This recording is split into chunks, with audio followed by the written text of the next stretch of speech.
So this is a 1981 Escort, and I believe an L. It's got power steering, AC, automatic transmission, interval wipers, nice black interior, pretty uncommon for Escorts. Not too often you see black interiors in those, really. Remote mirrors, yep, 1981 World emblem. Here we got an 83 wagon, 83 Woody wagon. I believe it's a GL. It's got remote mirrors, the smoker vent windows. As you see, we try to use them, but they're due for a little bit of lube. I've noticed the same thing on Volkswagen Cabrios and Rabbits. But the interior, check that out. Almost flawless. The seats are perfect. The dash is superb. That one does have AC and supposedly premium sound. You can see a clock on the dashboard there. Automatic transmission. It also has the wood matched roof rack. It matches the wood grain down the sides of the car. And then here we got an 81 Mercury Lynx. And this one's kind of low on the spec sheet, but it's pretty cool. You can see that's kind of the base model steering wheel. It doesn't even get the 4-spoke steel one that base EXPs had, but no AC in that one. It does have a 4-speed transmission, and the list kind of ends there for it, but still pretty cool. It had a super hopped up engine. Here we got 81 SS. These are something special. These you have blacked out trim, blacked out bumpers. Yep, you can see I'm checking those out. And the wraparounds are kind of what the GLS's had, or GLX's had. Sorry. Remote mirrors on this guy.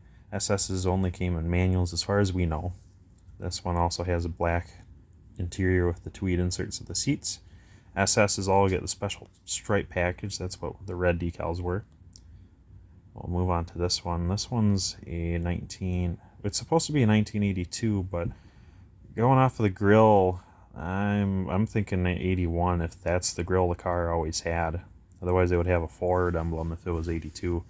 And they put the jet emblems right where the world car emblems would be. So I'm suspecting that this blue Jet Electra here is an 81.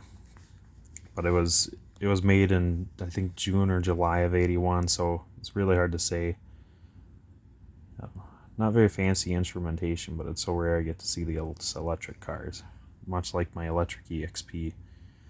The blue seats are wild, and yeah, again, I think those are just 81 seats, so that car is probably just an 81. Not that that's a good or bad thing, it's just that's what it is. Another 81 SS Escort, and this one's peachy. He's been taking quite, the best care he can of this guy. A lot of the black trim needs touching up. He detailed the paint a year or two ago, and it turned out great. So you just gotta get the black to match. Now check out that. That is a handmade reproduction window sticker that I made. Sent it off to him, and everyone's cherishing it. It's just freaking sweet. Then he found a new old stock gauge cluster that he threw in there. So the miles don't match the car, and it bugs him, but hey, that's the cost of it being perfect, man. Yep, more black with tweed insert seats, and those are high backs. Just walking around adoring it. It's spectacular. These two SS's are the only ones I've ever seen in person. Yeah, we're just living it up. It's spectacular. I believe we're not too sure about those door bumpers, if they're stock or not, but this one does have dealer AC.